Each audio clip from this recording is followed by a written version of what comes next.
And go ahead and call the August 1st Stormwater Management meeting to order. Okay, roll call, please. Rummel, Desart, Eckhoff, Evans, Here. Garcia, Here. Hinterlong, Nero. Here. Okay. Police, Tornatori, Yusuf, Zay. Here. Okay, a physical quorum of the members is physically present. We entertain a motion to permit those members not physically present due to personal illness or disability employment purposes or for business of the board to participate via video or teleconference. Moved by member Desart, seconded by member Garcia. All in favor? Opposed? Motion carries. Morning, member Nero. We'll move on to public comment. We have public comment today. We have her. Oh, Kay McKean. Hi, Kay. So surprising. Good morning, everybody. Well, it's been a very, very busy July. Thanks to all of the Stormwater staff for being so amazing at the fair. It was kind of a wild day Friday, but Saturday and Sunday we worked with lots and lots of families who learned tons about water quality. We had 12 different exhibits that people could participate in to learn about water quality and water quantity. And I don't know if you noticed, but when you're coming in, the new water exhibit, it made its debut. Lots of people were flipping up the charts to learn more about what they could do at home and work in their own yard and things like that. So it was a pretty successful event. And I hope you'll take a little time to see that exhibit. Took a while to get it all built with COVID and everything, but the blue walls are 100% recycled milk jugs, #2 plastic. So it was really fun to work with your staff, to work with the DuPage Water Commission, to work with the health department, to get all that information collected in one spot and make it concise for residents to learn as much as they could. So we also have done a lot of green audits in July, and that'll be in our report, Raul. Great working with Raul. And I don't know if the young person who painted your rain barrel, if you guys did not see that rain barrel, it is the best rain barrel I have ever seen. It was painted to look like the Andy Warhol exhibit and a Campbell soup can. It is phenomenal. I think a lot of people want it just because of the great art. So thanks to everybody for all the great work. We educated a lot of people at the fair and all month. Thank you. Thank you, Kay. And thank you to your staff and everybody out there at the fair. I know that's a big event for you guys too, so we appreciate it. So thank you. Thank you for everything you do. And I'm glad our display, we talked about that, I think at the Environmental Summit, maybe 4 years ago, and then COVID. And so it's great to partner with you for education. You said she's already got it booked out with libraries and stuff, so it's going to get out there right away. And they could do a lot of good for water quality and the environment and all that. So we appreciate it. No other public comment. Chairman's remarks. Well, I think the last time we met, we were in a drought. We're no longer in a drought. So just want to thank our staff. We've had a lot of events over the last month. Talked to Sarah the other day, says, I think we're on a record pace of opening our facilities this year. So hard to believe when we weren't getting an ounce of rain here for 2 months now. We have plenty of rain. Just in the perfect time for budget, just to people remember that the stormwater is important. But I want to thank staff. I know we've had a lot of storms, different parts of the county, which makes it even more challenging because parts of the county are always, you know, where we have facilities, don't have facilities, where our crews have to go out. So I want to thank them for their efforts and all their work. I want to thank them for the fair. I went out to the fair on Saturday. We had all our staff out there. We have a new water table, which is kind of mesmerizing as you watch it, and the sand kind of erodes. You can just stand there and watch it, and it's kind of very interesting. So I want to thank you guys for all your efforts. Okay, no other chairman's remarks. There approval of the minutes of 23-2380 for July 11th. By member Desart, seconded by member Garcia. Any questions or corrections? Hearing none, all in favor? Aye. Opposed? Motion carries. Move on to item 6. Is there a motion on the claims reports 23-2495? Member Garcia, second by member Evans. Any questions? Hearing none, all in favor? Aye. Aye. Motion carries. Move on to item number 7, staff reports. Is there a motion to place on file 23-2506? Moved by member Desart, seconded by member Pojak. Any questions? Hearing none, all in favor? Aye. Opposed? Motion carries. Move on to the action items. Could I have a motion on SMP 62-23 recommendation approval contract too scarce for professional youth-based water quality education services, stormwater management from September 1st, 2023 through August 31st, 2024, amount not to exceed 77,000. Moved by member Desart, second by member Evans. Any questions? How's this group been doing? Are they okay? Okay. Okay, it's been a long relationship and Kay continues to do new things year after year, so we appreciate it. All in favor? Motion carries. Item 8B, the motion on SMP 63-23, approval of contract issued to the Conservation Foundation for professional education services from August 8th, 2023 through August 31st, 2024 for stormwater management not to exceed $77,000. Moved by member Evans, second by member Tornatori. Any questions? Sarah and I, Nick, were out there on Friday to see the farm and a lot of things going on out there. I know we've done a lot of water quality stuff out there in the past, but they continue to do stuff and growing a lot of their food out there, which is amazing. So they seem to be doing a good job. And we have a former county board member that's there, that's doing all the education stuff, right? And it seems to be going well. Yes, it seems like, yes, Amy Phillips is now our contract lead for the Conservation Foundation, and she brings a new light to some of the stuff and definitely understands what we need to report back to our committee. So it is very nice. It's a bit refreshing. Great. Any other questions or comments? Hearing none, all in favor? Aye. Motion carries. Move on to presentations. So this is always exciting. Budget presentation. Sarah?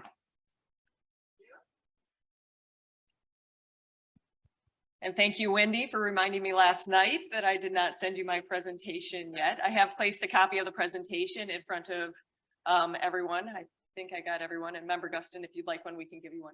No, it's Okay. $5. $5. Otherwise, it's exact of what's on here.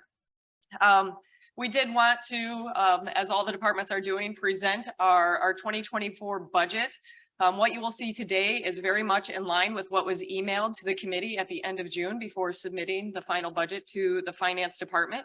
There were some small modifications based on some last minute information received from some of our collaborative departments, but it is very in line with what was presented. Next slide, please. So I do want to start out with our core mission of the department, which is to protect the citizens and businesses of DuPage County from the adverse effects of stormwater runoff. This does include both flooding and water quality. We hold this mission near and dear to our hearts, and we look forward to our 2024 budget carrying on this mission. The DuPage County Stormwater Management Department is governed by the Stormwater Management Planning Commission, which is here today. Our commission, or our committee, is 6 county board members, 1 from each county board district, as well as 6 municipal members, 1 from each county board district, as appointed by DuPage mayors and managers. The department is primarily funded through the county's property tax with a supplement from the general fund. We do have a head count of 40 full-time employees. We are not full head count right now. We have 3 vacancies, and we do hope to have those vacancies filled by the start of 2024. Next slide. We do have 6 main program areas, and our main program areas are fairly unique from many departments because all of our staff members are cross-trained through all of the program areas to make sure that when we need help or assistance in any certain program area, everybody can switch. An example of that is exactly what happened on Friday night when we had part of our staff working at the fair and then part of our staff that had to stay up through the night to monitor the flood event. Having a robust group of staff that can work in and out of every program area is just something that's invaluable to the county. Next slide. So into our actual budget. Our program funding, I do want to start with our revenue. Our revenue, as mentioned, is primarily from property taxes. Our on the property tax bill, there is specific line out for stormwater management, and this was as legislated from the state when the program was developed. These funds must be used for regional stormwater projects. In addition to that, we do receive a stipend from the general fund, and that stipend has been pretty steady through the years. The budget also receives funding from our regulatory services as part of our permit review fees, as well as our shared services division. When we assist other departments, other programs, other municipalities, townships, or even other counties, we do bill that out at our cost to make sure we are receiving revenue or offsetting our costs for assisting other groups. And so our revenue has been pretty flatlined through the years. And going out to 2028, we project that it will continue to be flatlined. Joe, next slide, please. Sarah, Or Wendy. if I could too, our property tax levy was much higher. Unfortunately, Nick knows, Chairman Schillerstrom reduced that with the promise of giving that back to us, which I'm still waiting. It's been about 20 years. So I think that's why we get the stipend still from the general fund. Exactly, Chair. And that brings us up to our next situation is that our proposed 2024 budget is actually 285,000 more than what was projected in 2020 in our 2023 5-year plan. That 285,000 can be contributed to increased inflation on our major capital facility purchases and construction contracts, as well as supply chain issues. Those delays have caused a significant issue in that by the time we get the materials, we have seen an increase in cost. Our 2023 proposed expenditures are again, pretty in line with what we are, or 2024, sorry, are in line with what we spent or project to spend in 2023. And going out in our out years, we have another large year in 2025. And then that does start to reduce. And that's primarily because of our deposit into our reserve fund. In 2020, the department went through and did a large capital infrastructure study and then did a 5, 10, and 20-year projection of what we needed to put in our reserve fund to fund major capital improvements at our facilities. And so that is what you see in that transfer out to reserve fund. That is us depositing what is needed to fund our department in the out years for infrastructure maintenance of our major flood control facilities. Next slide. Breaking this down in a few different ways, this is our annual operating expense. 2022 was a low year, and you do see that that was primarily from contracts and infrastructure. I will say the majority of the reasoning for that is that we were focusing on design in-house to prep for ARPA fund expenditures, as well as our major capital infrastructure project, which was adding a new gate at the Elmhurst Quarry, was funded by HUD. And so our major capital project actually did not come out of our budget. We were able to offset it into a HUD expenditure. Going forward, you see that again, they're fairly flatlined. And if we could go to the next slide, we'll go into a detail of our capital expenditures. First and foremost, we do like to try to utilize our funds to parlay against federal funds if we can. Our department has been very successful in utilizing federal funds to create capital or install capital infrastructure and then flip those into our reserves and our maintenance as necessary. We do see that I have a $500,000 line for flood-prone property buyouts, and this would be a grant match with FEMA, and it's a 75-25 grant match. And so that's really getting a lot of funds for our money if we can get a grant for that. In order to get that grant, we have to show that we have been allocated our local match in our budget, and we've been very successful in the past. We've purchased well over 100 flood-prone properties, and we would like to continue that in the future. Our other major capital items when looking at drainage system construction, which is essentially upkeep of our flood control facilities, we see that there is almost $2 million for improvements of the west lobe of the Elmhurst Quarry. In 2015, we did a full improvement of the east lobe of the Elmhurst Quarry, which was installation of new pumps and updating the motor control center and the electronics there. This is moving that on and updating the west lobe of the Elmhurst Quarry. In April of 2023, we brought forward a contract to purchase new pumps for the west lobe. And then we are waiting for those to arrive from Sweden. And we hope that that lines up with our quarry west lobe valve vault, as well as our motor control center at the quarry, because those are all part of the west lobe construction contract. And so that is the majority of our capital ask. We do have 600,000 in here for a backup generator at our Armstrong Park flood control facility. That adds some redundancy. Armstrong Park relies heavily on the power grid as it is a pump-in facility. And so by adding a backup generator there, we add some resiliency and some redundancy in the operation. The other major items I'd like to talk about are equipment purchases. We do share equipment with the Public Works Department. And instead of having each department buy their own equipment, Stormwater and Public Works collaborate on what equipment we would need going forward and purchase it together.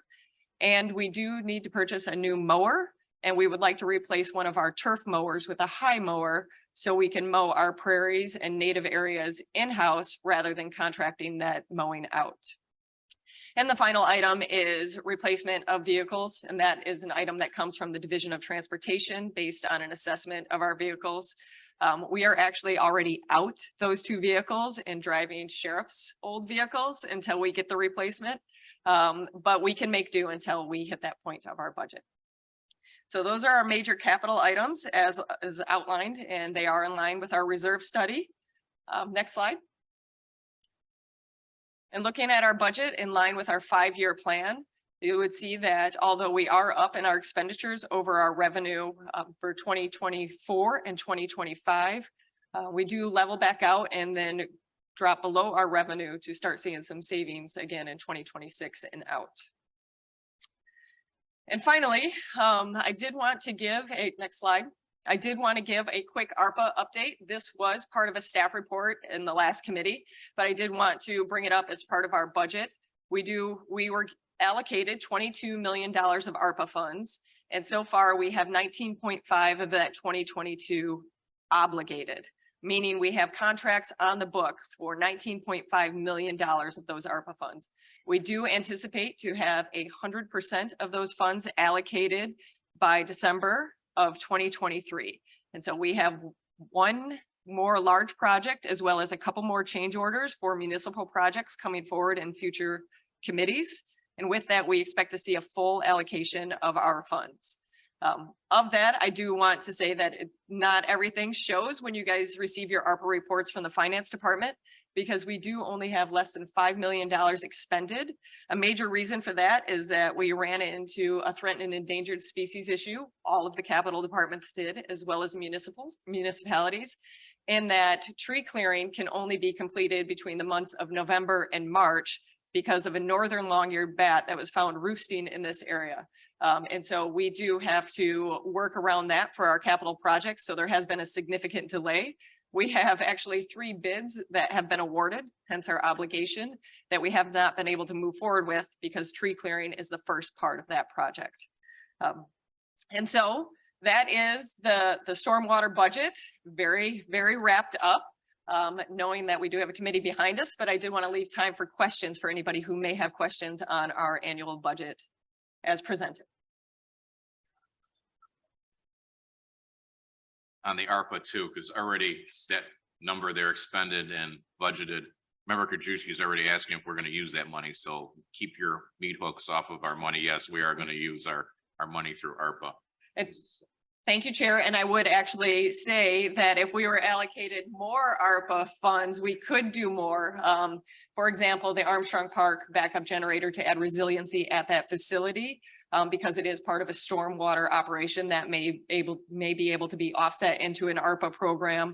And there are 2 other items on there, as well as a capital project that we do have designed, but we are looking for a grant opportunity because we won't have enough ARPA funds in our allocation. Just about Armstrong and Springbrook, our smaller facilities seem to be running more than our larger facilities right now, just because of these pop-up storms that are coming, and it seems to always rain by my house for some reason. So. All the flood events are going north of North Avenue, yeah. We've noticed. Perfect. Questions on budget? Member Dessert? Thank you. That was a great presentation. Thank you for breaking it down so easily. Really appreciate it. I'd like to go back to page 7, the capital projects. Yes. So I know these are very small parts of the overall budget, but I want to ask, so the high mower at $75,000, you said that's split with Public Works. So does that mean that the high mower is $150,000? No. So specifically, as you see above that, and I know this is very small print in what we gave, trying to conserve paper, we have a cost share for equipment with Public Works which would be a mini excavator. Okay, The high mower would be owned by Stormwater Management and that purchase would be around $75,000.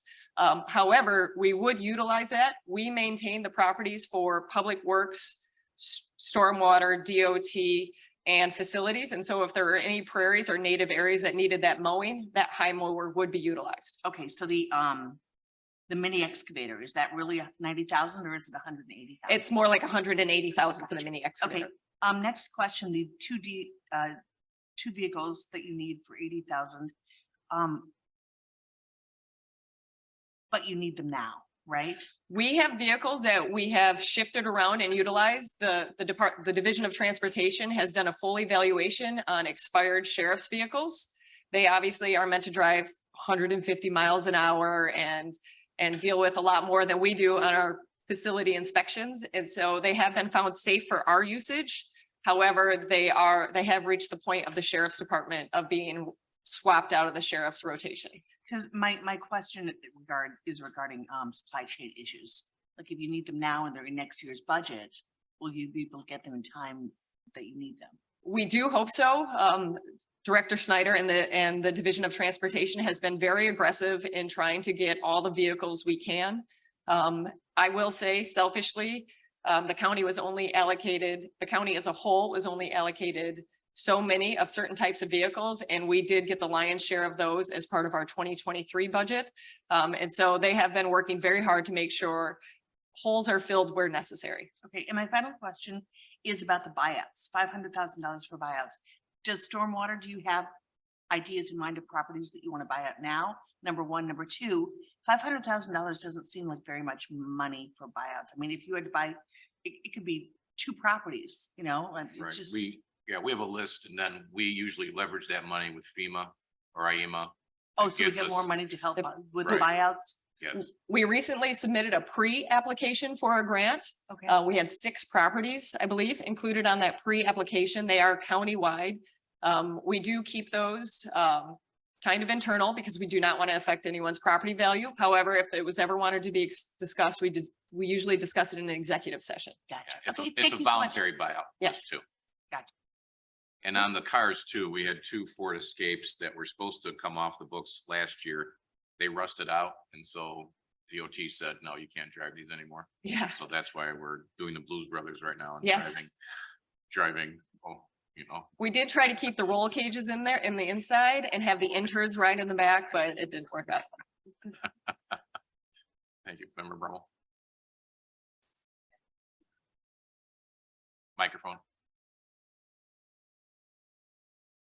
I've been sitting here for a number of years and I've always been impressed with the amount of work you can get accomplished with the very limited funds that you're allocated. So I wanted to say what a high performing professional organization that staff provides the county, and we've in Warrenville always had a great relationship and got a lot of good things done because of your ability to take the funds that you get and maximize the value to the citizens. So keep up the good work. I'm impressed yet again with you don't have an unlimited budget. You have a very strong constraints and yet you accomplish great things. And so I appreciate that. Thank you, Mayor. Member Herlong. Thank you. I agree with everything he said with my short time here. Very impressive. What is the cost savings of bringing the grass cutting in-house?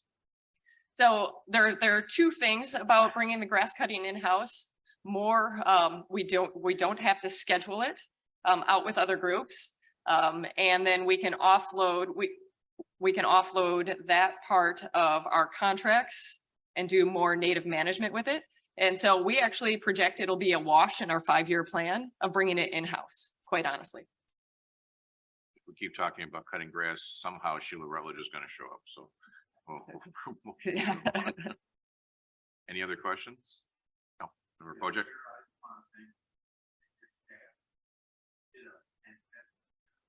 Believe me, kudos to all of your staff members.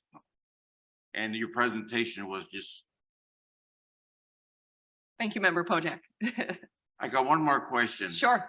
You might not be able to answer this. The bridge over in Glendale Heights over on Bloomingdale Road, it's a held up because of the bats over there. Is that true? Yes. Oh, that is true. Yes, many of our projects, stormwater, DOT, and municipal projects have been held up because of Technically, unless the tree is a danger, meaning it's about to fall and cause harm on a property or a person, the tree has to stay up or monitored and go through an environmental process to cut it down.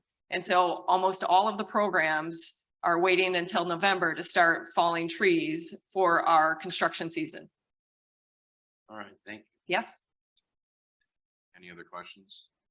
I want to echo to staff. I mean, if it wasn't for the federal and state funds that we're getting and now the ARPA money, things would look a lot different. You guys always maximize, go out for all the grants we can to get outside money in here to help DuPage County. And over the years, it's just continues to add up. So you guys do a great job with that.